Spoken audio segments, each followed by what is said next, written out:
작년 말 그리고 금년 초에 창세기 39장, 49장 또 신명기 33장에서 야곱의 축복 그리고 모세의 축복으로 은혜의 말씀을 나누고 거기에 있는 그 축복이 우리 모두의 것이 되기를 바라고 기도하고 있습니다.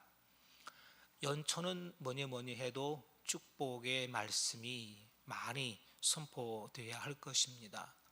여러 교회들이 2주간에 특별 집회도 하고 부흥회도 하면서 하나님의 은혜와 축복 가운데 점령당하기를 사모하고 있습니다.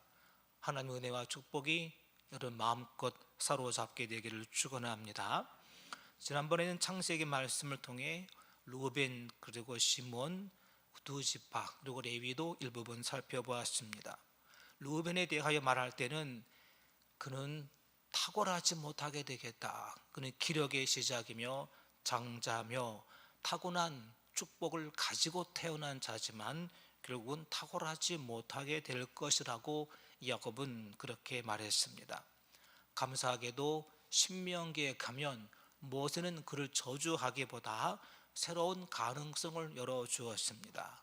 축복하기를 루벤 지파는 죽지 않고 살기를 원한다고 말하고 또 그 수가 적지 않기를 바라노라. 부정적인 것 같지만 거기에 긍정이 있습니다.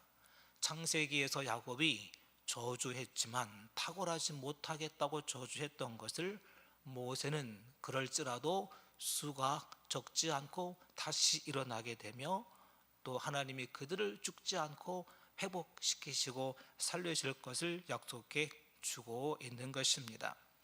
여러분, 축복은 항상 긍정의 메시지입니다. 축복은 죽은 자를 살리는 힘이 있고 없는 것도 있게끔 만드는 권세가 축복 안에 들어가 있는 줄로 믿습니다. 축복은 약속이며 축복은 권세며 축복 안에는 하나님의 능력이 특히 하나님의 약속이 들어가 있기 때문에 그 약속이 이루어지는 과정을 통해 하나님의 놀라운 역사들을 경험하게 될 것입니다. 그러므로 부지런히 축복할 것을 성경은 명령하고 있는 것입니다. 시몬과 레위에 대하여도 말씀하실 때 혹독한 저주를 그들에게 퍼붓습니다. 특히 시몬이 아마 앞서서 디나 사건으로 인해서 세겜 사람들을 죽이고 몰살시키는데 모의를 꾸몄던 것 같습니다. 그래서 시몬과 레위를 혹독하게 저주합니다. 디나의 사건으로 인해 모든 형제가 분노한 건 이해하겠지만 그들의 분노는 도를 넘었습니다.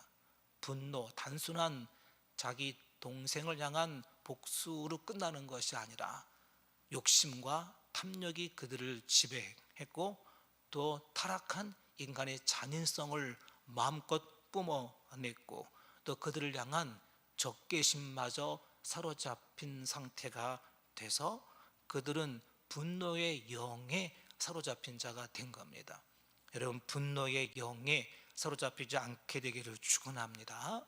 성경은 그러므로 울분을 품은 자와 동행하지 말라. 너도 해를 당하게 될까 두려우니라. 그렇게 말합니다.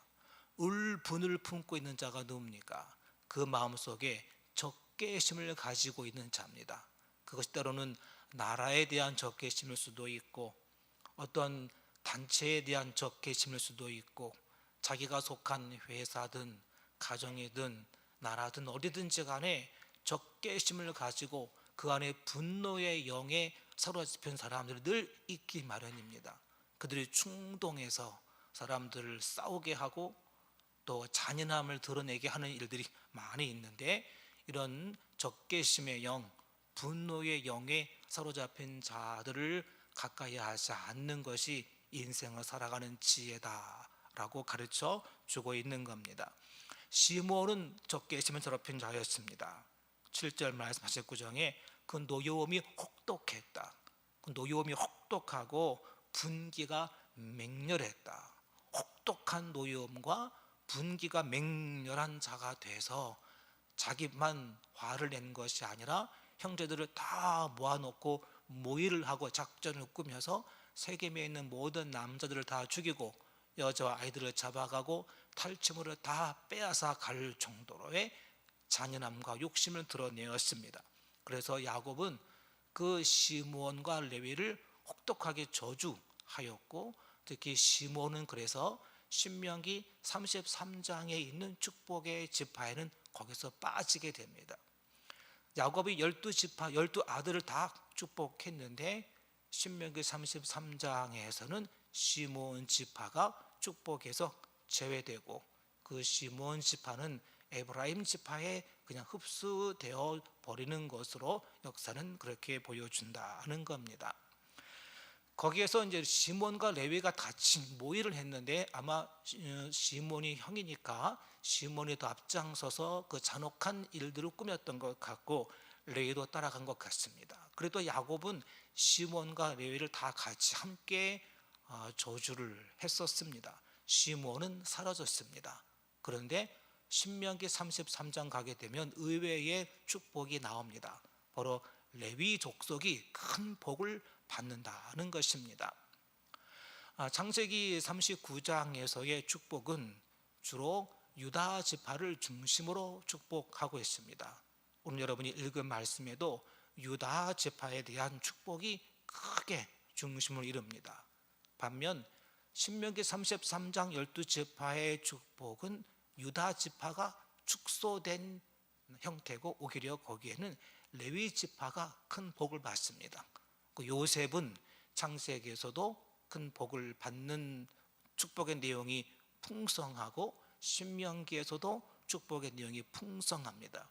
그러고 보면 창세기 49장이나 신명기 33장에서 크게 축복을 받은 대상들은 레위, 그리고 유다, 요셉, 이 세 지파라고 볼 수가 있고, 요셉은 창세기에서도 큰 복을 받는 복의 내용이 구체적이고 풍성하고, 또 신명기에서도 풍성합니다.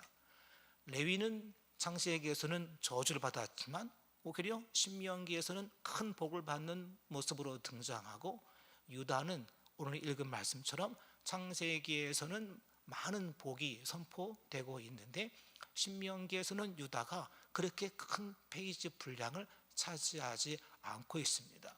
내용은 비슷합니다. 유다 지파에 대한 축복은 단 한마디로 왕이 끊이지 않겠다 하는 겁니다.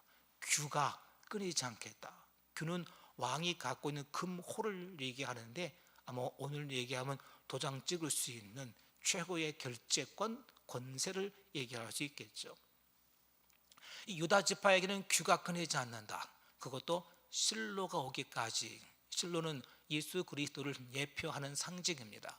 주님이 오실 그때까지 유다 지파에서의 왕이 끊이지 않을 것을 말씀하셨고, 예수 그리스도, 또 히스기야 왕 등 여호사밧 등 경건한 대부분의 왕들이 다 유다 지파에서 나온 것을 볼 수가 있습니다. 이렇게 유다 지파는 지도력, 지도자, 왕권을 갖을 것을 말씀하고 있고, 오늘 읽은 말씀에는 마치 수사자가 평안히 산 위에 올라가 있을 때 아무도 건드리지 못할 것다, 아무도 그들을 해할 권세가 없다라는 하나님의 보호하는 권세가 함께하고 있을 것을 얘기하고 있습니다. 오늘 읽은 말씀에서도 사자가 수사자를 건드릴 수 없는 것처럼 평안에 누워있다는 표현은 민수기 24장에 보면 이스라엘 민족이 진영을 이루어서 편대를 갖추고 그 이스라엘 민족이 누워있는 그 텐트를 쳐놓고 진영 편대를 이룬 그 모습을 이야기할 때 발람 선지자가 표현하기를 수사자같이 누워있고 암사자같이 누워있으니 그를 방해할 자가 누구냐 하는 그 표현이 오늘 창세기 49장 야곱의 축복이 그대로 같이 연결되고 있는 것을 볼 수가 있습니다. 오늘은 그 중에서도 이제 레위로 가려고 합니다. 유다는 지도력이 있고 왕이 나오고 최고로 높여주고 평안하여 아무도 건드리지 못한다 하는 왕권의 상징을 가지고 있다면, 레위 지파의 축복은 오히려 좀 더 우리들에게 친숙하고 구체적인 그런 축복으로 선포되고 있습니다. 레위 지파에 대하여 어떻게 축복하고 있는지 다 여러분 신명기 말씀으로 가야 되겠습니다. 신명기 33장으로 가시면 8절 말씀부터 11절을 같이 함께 읽도록 하겠습니다.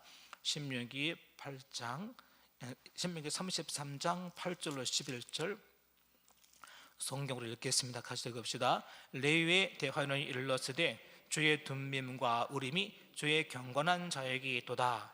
주께서 그를 마스사에서 시험하시고 무리바 물가에서 그와 다투셨도다.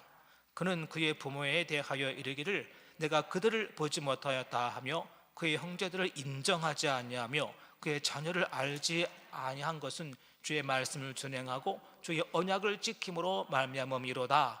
주의 법도를 야곱에게 주의 율법을 이스라엘에게 가르치며 주 앞에 분향하고 온전한 번제를 주의 제단 위에 드리리로다.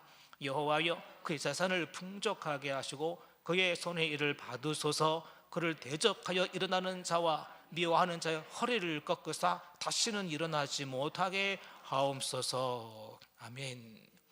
창세기에서 분명히 시몬과 레위를 그렇게 혹독하게 저주했던 것과는 달리 오늘 신명기에서는 레위에 대하여 큰 축복을 하고 있습니다. 그 축복의 결론으로서 오늘 읽은 8절 11절 말씀에는 재산을 풍족하게 하옵소서. 할렐루야. 재산을 풍족하게 하옵소서. 또 그의 손의 일을 받으소서. 하나님이 인정한다는 거죠. 그가 계획하고 추진하고 그가 행하는 모든 일을 하나님이 인정하시기 때문에 그 손의 일을 다 하나님이 받으시고 인정하시고 함께 하셔서 아름다운 결실을 목적을 이루게 해주시겠다. 이것이 그의 손의 일을 받으신다는 뜻입니다. 그의 계획, 행사하는 모든 일을 하나님이 인정하기 때문에 축복하시고 함께 하시고 도와주시고 형통하셔서 그의 계획과 뜻이 이루어지게 해서 하나님께 감사의 제사를 드릴 수 있는 데까지 이끌어 주시겠다. 이것이 바로 주의 손의 일을 받아주시는 겁니다. 거기다가 대적하는 자, 미워하는 자 허리를 꺾으시고 다시 일어나지 못하게 해주실 것이라 하는 그런 놀라운 승리의 축복. 아무도 그를 해하지 못하고 아무도 그를 대적하지 못할 하나님의 권세가 그와 함께 하실 것을 약속해 주고 있는 겁니다. 이렇게 창세기에서는 저주의 단계에 있던 자가 오히려 이렇게 재산을 풍족하게 하시고 그의 하는 모든 손의 일이 형통하여 아름다운 결매를 맺게 하시고 대적이 일어나지 못하게끔 강하게 그의 편 되어 주시겠다라는 이런 축복이 왜 그에게 주어졌을까요? 그 앞에 있는 내용이 그것을 보여주기 때문에 오늘 말씀을 통해 여러분들이 다 레위가 받은 그런 복을 받게 되기를 간절히 축원하는 것입니다. 레위는 어떤 자이기에 이런 복을 받은 것일까요? 창세기부터 신명기까지 가는 동안에 어떤 일이 있었던 것일까 하는 겁니다. 분명히 창세기에서 그런 저주를 받았는데 신명기는 이제 광야 생활을 다 지나고 가나안 땅 들어가기 전에 앞에서 했던 출애굽기와 레위기에 있던 민수기에 있는 내용을 한 번 더 복습하는 의미로 말해주고 강론해 주는 것입니다. 한 번 더 정리해 주는데 바로 이렇게 창세기에서 저주의 대상이었던 자가 출애굽기, 레위기, 민수기를 지나면서 이 레위는 왜 그렇게 축복의 대상으로 바뀌어졌냐라는 겁니다. 여기서 희망을 가질 수 있는 것은 우리도 얼마든지 전에는 저주의 대상이었으나 하나님 안에서 축복의 대상으로 바뀔 수 있는 줄로 믿습니다. 여러분, 레위는 어떻게 바뀌었고 왜 그렇게 바뀌게 되었을까요? 오늘 레위 지파를 향해 성경 말씀은 어떤 표현을 쓰고 있느냐? 8절 보면 레위의 대언에 이르렀으되 주의 둠밈과 우림이 주의 경건한 자에게 있도다. 그렇게 말합니다. 앞에는 레위에 대하여 일렀으되라고 말했지만 우림과 둠밈이 레위에게 있다고 말하지 않고 경건한 자에게 있다 그렇게 말합니다. 즉 레위는 누구냐? 하나님의 경건한 자가 레위라는 겁니다. 구약적 의미에서 12지파의 한 지파가 아니라는 겁니다. 유대인의 한 지파나 이스라엘의 한 지파로서 혈통으로나 육종으로 난 레위를 얘기하는 것이 아니고 하나님을 경외하는, 즉 레위 지파처럼 하나님을 경외하는 모든 자가 다 오늘 레위에게 준 그런 복을 받을 수 있다는 것을 얘기하는 것입니다. 여러분, 레위인은 누굽니까? 지파의 개념, 혈통으로나 육종으로 난 것은 아닐 것입니다. 요한복음 1장 12절 말씀에도 하나님을 영접하는 자, 그 이름 믿는 자들에게는 하나님의 자녀가 되는 권세를 주셨으니 혈통으로나 육종으로나 사람의 뜻으로 난 것이 아니요 하나님 뜻으로 말미암은 것이라 말씀했습니다. 그것처럼 레위 지파라는 것도 그리스도 안에서 이젠 혈통으로나 육종으로나 되는 것이 아니라 하나님을 진정으로 경외하는 자라면 그는 능히 오늘 레위 지파라고 말할 수 있는 줄로 믿습니다. 그리스도 예수 안에서 우리 모두 다 레위 지파의 복을 받는 자, 그 대상이 되었다 하는 것입니다. 그렇다면 이 경건한 자는 어떤 자를 얘기하는 것일까요? 레위 지파, 즉 여기서 주의 경건한 자에게 있다. 그 경건한 자는 어떤 모습을 가지고 있겠냐라는 겁니다. 5가지인데, 첫째로 경건한 자에게는 우림과 둠빔이 있습니다. 주님의 우림과 둠빔이 경건한 자에게 있다, 그렇게 말합니다. 우림과 둠빔, 주님이 주신 우림과 둠빔이 그에게 있다는 겁니다. 우림과 둠빔은 아직도 정확하게 그 모양이나 또는 형태가 정확하게 고고학적으로 발견된 바는 없습니다.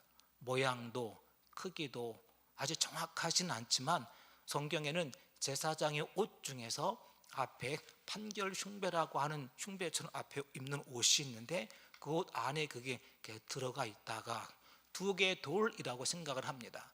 하나는 빛을 상징하는 우림, 완전함을 상징하는 둠빔, 빛과 완전함이라고 하는 2 단어를 상징하는 우림과 둠빔이 그 안에 있다가 하나님의 뜻을 물어야 할 때가 있을 때 거기서 꺼냅니다.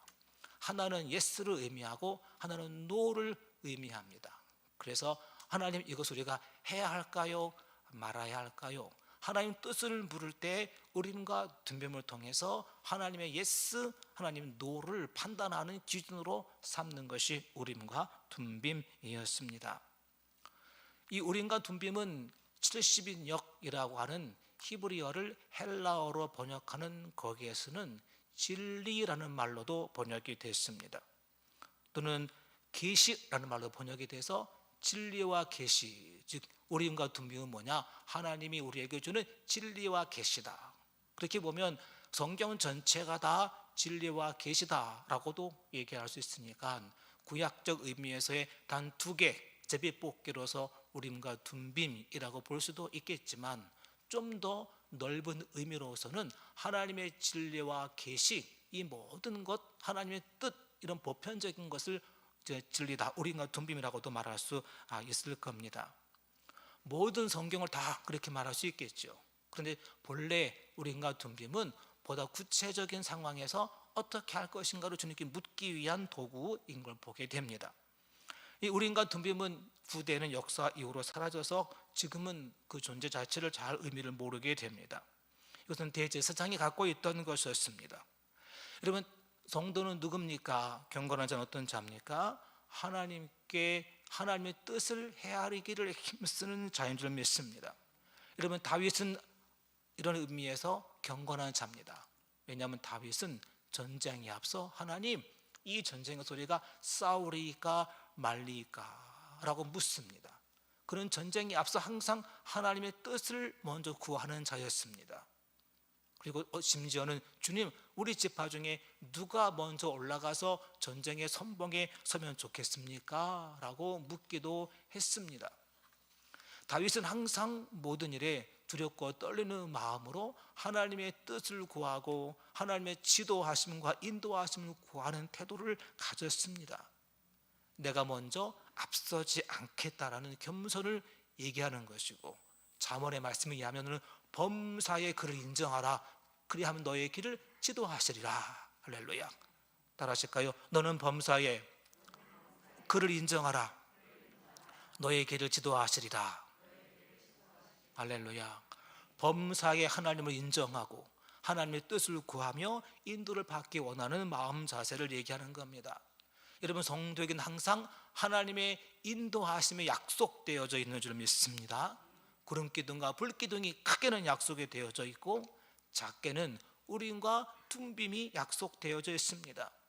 즉 크게는 성경 전체가 하나님의 뜻을 알려주는 성경 전체의 보편적인 원리, 보편적인 상식, 성경이 갖춰준 어떤 신앙적인 원리가 우리로 택할 길을 알게 해준다는 뜻도 있는 것이고, 또 하나 구체적으로 성령의 감동이 있고 또 기도를 통해 응답하시는 것이 있어서 내가 지금 아주 구체적인 상황에서 어떻게 할까를 고민할 때 알려주시는 은혜가 성도에게 있다는 겁니다. 하나님 뜻을 아는 방법이라는 이런 문제는 아주 오랫동안 모든 분야에서 항상 고민하는 바입니다. 어떻게 주의 음성을 듣고 어떻게 주의 뜻을 분별할 수 있을까? 여러 가지 많은 책도 있고 계획도 있고 많은 것이 있지만 저는 보편적으로 제가 늘 택하고 있는 방법은 한 가지가 있습니다. 하나는 먼저 하나님께 기도하고 말씀의 인도를 받습니다. 그러기 위해서는 늘 이런 성경을 늘 큐티를 하거나 성경을 늘 보는 자세가 필요합니다. 내가 오늘 성경을 보는, 내가 오늘 필사하는 그 필사하는 파트, 내가 오늘 묵상하는 큐티하는 그 파트, 내가 오늘 읽는, 내가 오늘 말씀을 대하는 그 말씀 안에서 하나님의 음성을 분별합니다. 또 하나는 환경을 통해 하나님이 내게 어떻게 말씀하시는지에 대한 환경에서 하나님의 인도하심과 섭리를 발견합니다. 그리고 내 마음 속에서 성령의 내 마음을 미는, 감동하는, 지시하는 방향을 찾습니다. 이 모든 것이 평강이라고 하는 열매로 내 마음에 와 닿을 때 저는 그 길을 선택하게 됩니다. 오랫동안 이 부분에 대해서 많이 실험을 했고 또 상담을 받았고 상담을 해주면서 저는 많은 확신을 경험하게 됐고, 이번 주에도 어떤 한 분이 사업에 큰 문제가 있고 그 문제 때문에 저랑 상담했을 때 저는 이 방법으로 그와 함께 말씀을 나누면서 상담해 주었고 그는 좋은 결과를 얻게 된 것을 저에게 간증해 주셨습니다.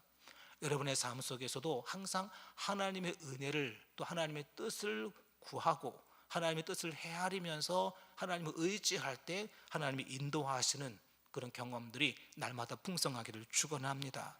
바로 우림과 둠빔이 경건한 자에게 있도다. 이거는 우림과 둠빔으로 하나님의 뜻을 구하는 자세, 내 생각이 먼저 앞서지 않고 내 계획이 먼저 앞서지 않고 하나님의 뜻을 헤아리면서 따르고 순종하겠다라는 그 마음을 보여주는 태도입니다. 둘째로 경건한 자는 겸손이 있는 줄 믿습니다. 신명기 오늘 읽은 말씀 8절에 신명기 말씀에는 마사와 무리바에 대한 얘기를 레위에 대하여 얘기하고 있습니다. 마스와 무리바에서 다투었다, 시험했다 이렇게 말합니다.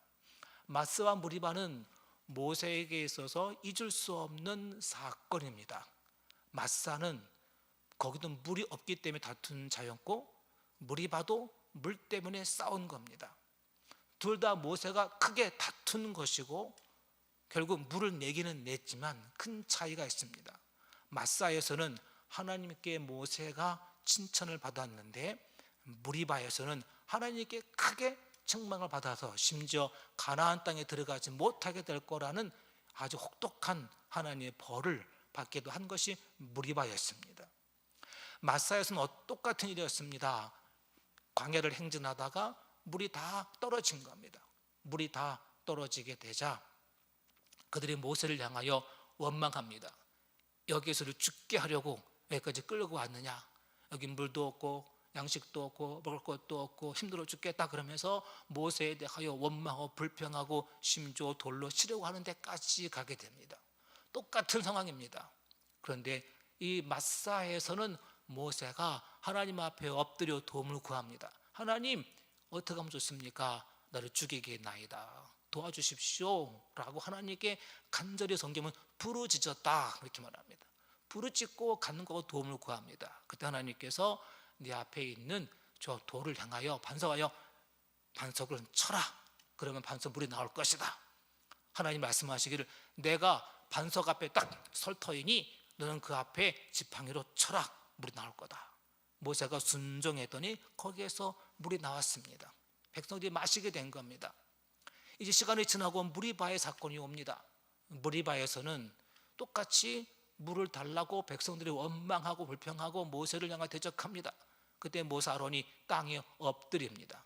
그래도 하나님께서 모세에게 가르쳐 주시기를 너는 명령해라. 명령하기를 저 반석을 향하여 물아 나오라고 명령해라. 내가 물도 나게 하게 해주겠다. 근데 모세가 그 다음 순간 명령하기보다 그 지팡이를 가지고 반석을 2번 세게 내리칩니다. 그리고 하는 말이 내가 이 반석에서, 정확한 우리가 이 반석에서 노래하게 물을 내랴. 그러면서 그 반석을 2번 세게 칩니다.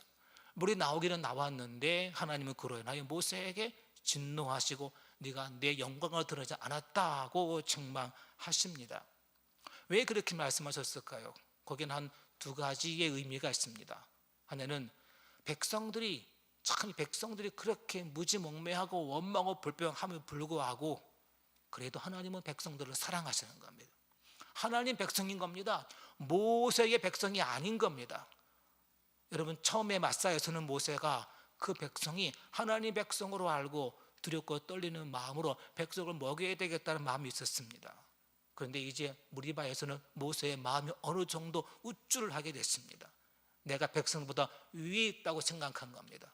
마사에서는 내가 백성들보다 밑에 있고 백성들을 섬기는 자세로 하나님께 도움을 구한 것 같습니다.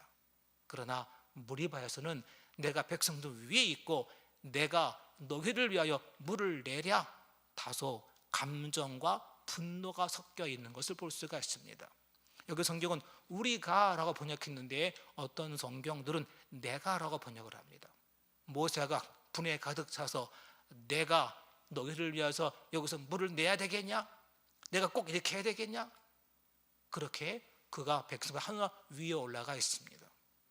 여러분, 하나님의 종들은 항상 백성들 밑에 있어야 할 줄로 믿습니다. 백성들 위에 있으면 본인에게 위험한 것입니다. 백성들 밑에 있어야 되고 성도들 밑에 있어야 안전하게 된 것이고 하나님을 섬길 수가 있는 겁니다. 거기다가 또 그는 분노했습니다. 마사에서는 그는 그렇게 분노하지 않았습니다. 근데 무리바에서는 그가 분노하여 감정 섞인 말투를 드러내고 있습니다. 자기 백성을 향하여 분노하고 있는 겁니다. 이런 3가지 정도의 이유, 그 백성이 전에는 긍휼하게 여기는 백성이었으나 이제는 백성 긍휼히 여기는 마음이 없다는 것, 저는 내가 백성 밑에 있었지만 백성 위에 있다고 생각한다는 점, 그리고 전에는 이제는 백성을 향하여 분노의 감정으로 지팡이로 반석을 쳤다는 점, 이러한 점들이 하나님 볼 때 이 모세에게 합당하지 못하게 여겨지게 된 겁니다. 오늘 말하는 레위인 경건한 자는 누구를 얘기하겠습니까? 경건한 자는 바로 끝까지 겸손의 자세를 잃지 않는 자를 이야기하는 것입니다. 하나님은 원망하는 백성이라도 자기 백성입니다. 모세 백성이 아닌 겁니다. 불평하고 원망하고 문제가 많고 거역하는 백성이라 할지라도 하나님은 그 백성을 사랑하시는 겁니다. 모세처럼 이런 백성이라고 생각하는 그런 백성, 끝까지 하나님 그 백성을 먹이시고 심지어 짐승까지 먹이시기 위해 원망하는 백성을 향하여 반석에서 물을 내시는 자비가 풍성한 하나님이셨습니다. 모세는 거기까지 이르지 못했던 것 같습니다. 주님을 경외한 자는 누굽니까? 그는 겸손한 자입니다. 끝까지 온유함과 겸손함을 지켜야 회중이 원망한다 할지라도 하나님을 향하여 그 백성을 향하여 기도하고 중보하고 백성을 향하여 물을 내는 자가 진정한 주를 경외하는 자인 줄로 믿습니다. 3번째로는 경건한 자는 누구냐? 여호와의 편에 서는 자입니다. 오늘 읽은 본문 말씀은 출애굽기 32장 금송아지 사건과 연관이 있습니다. 여러분, 금송아지 사건 출애굽기 32장에 있는데 거기에서 금송아지 사건으로 인해 모세가 내려올 때 하나님이 화가 났습니다. 그리고 하나님이 하신 말씀이 너희 중에 나의 편 될 자는 일로 올라오라 그랬습니다. 일로 올라오라고. 그랬더니 그때 레위 족속이 다 올라갑니다. 레위 족속이 모세의 편에 섭니다. 그때 하나님 명령하시기를 모세가 그 레위 족속들에게 칼을 들고 가서 금송아지에 연루된 사람 다 죽이라고 말합니다. 3,000명을 다 죽입니다.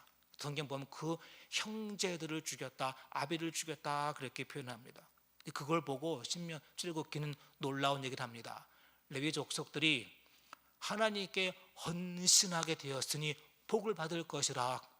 자기 형제, 자기 민족을 죽였는데 헌신하게 된 것이라고 복을 받을 것이라 그렇게 말을 한 겁니다.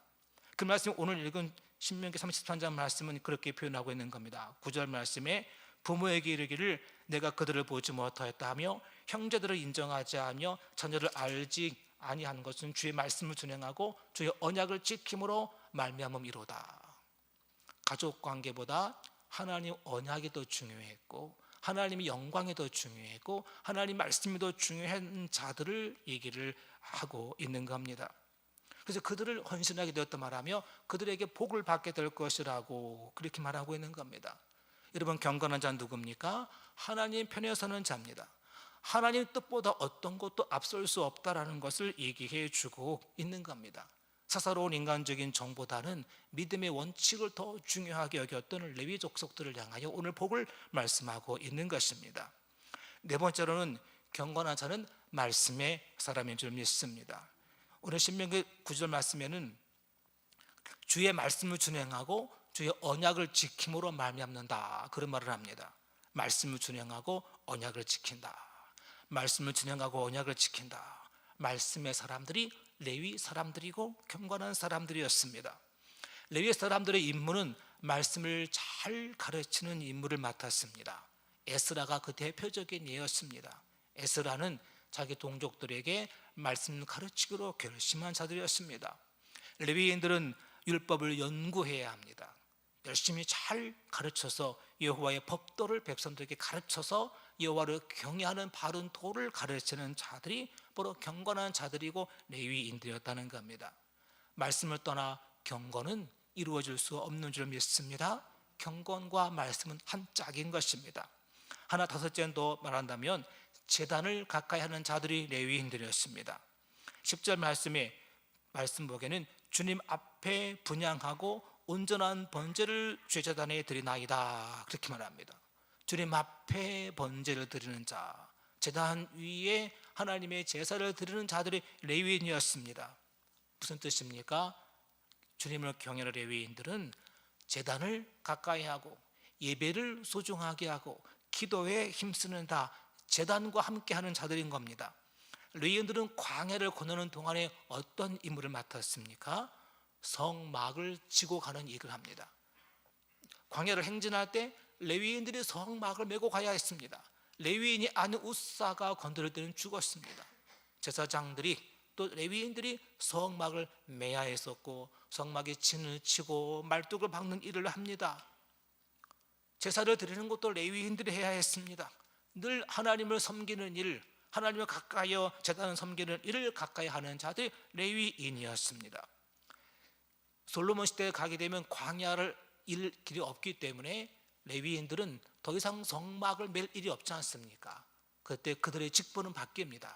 역대상에 보면 그들은 대부분이 하나는 찬양하는 찬양대, 해만, 여두둔 같은 찬양대로 흡수되고 또는 골방에 들어가서 찬양하는 작곡하는 일을 하고 성전 곡가를 맡아서 성전을 관리하는 일을 하게 됩니다.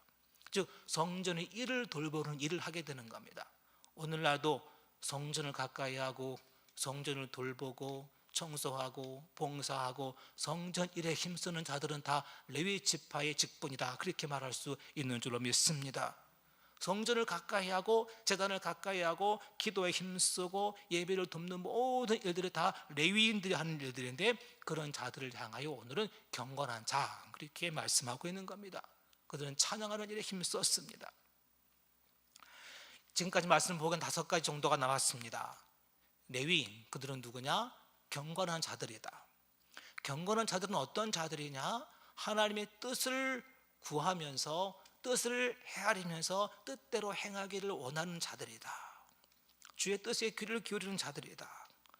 그들은 하나님 편에 서는 자들이다. 그들은 항상 온유하고 겸손하기를 힘쓰는 자들이다. 하나님의 제단과 성전을 섬기며 제단을 가까이 하는 자들이다. 말씀의 사람들이다. 이런 자들이 레위인이며 영적 레위인, 영적 레위 족속, 영적인 경건한 자들이고 이들을 향해 약속하신 것이 그겁니다. 그들의 재산을 풍족하게 하시고 대적들이 허리가 꺾여지게 하시고 주께서 그의 일을 받으시사 그의 하는 모든 바가 형통하고 뜻을 이루게 하옵소서. 이런 복이 그들에게 선포되고 있는 겁니다. 여러분, 새벽에 말씀드린 바와 같이 인생은 뭡니까? 수고한 대로 먹는 것과 거기에 더하여 하나님의 은혜로 얻는 것입니다. 요셉이 자기 힘으로 노력해서 총리가 된 게 아닙니다. 하나님이 그를 높여주셔서 총리가 된 겁니다. 다윗이 목동이었지만 왕이 된 것은 노력해서가 아닙니다. 하나님이 그를 세워주신 겁니다. 다니엘도 높이 올라간 것은 하나님이 그를 세워주셨기 때문이지 그가 공부를 잘하고 고시 합격했기 때문이 아닙니다. 인생은 뭡니까? 하나님 은혜로 사는 겁니다. 그리하여 내가 수고하여 수고한 대로 먹는 은혜, 심은 대로 거두는 만큼의 은혜, 내가 심은 것을 잃지 않는 은혜, 거기 하나님의 은혜로 그를 일으키시고 세워주시고 더 크게 주시는 그 은혜로 사는 것이 인생인 겁니다. 그 인생이 오늘 레위인들, 주를 경외하는 자들에게 있습니다. 재물을 넉넉하게 주실 것이고 하나님이 그의 하는 모든 범사를 형통하게 하실 것이고 대적이 수출당하게 할 것이다. 이런 레위인의 경건한 영적 레위인의 복이 오늘 여러분 모두에게 임하게 되기를 간절히 축원하는 것입니다. 오늘 수요전에 나오신 분들은 특히 누구보다 더 항상 새벽에도 제단을 쌓고 주일날 봉사하느라고 제단을 쌓고 성전 문을 열고 문을 닫고 성전을 관리하고 수리하고 여호와의 제단을 늘 가까이 오고 섬기는 모든 성도들이 다 주님의 영적 레위인이 되셔서 오늘 레위인들에게 주는 그 온전한 축복을 다 받게 되시기를 주님의 이름으로 축원드립니다. 기도하겠습니다.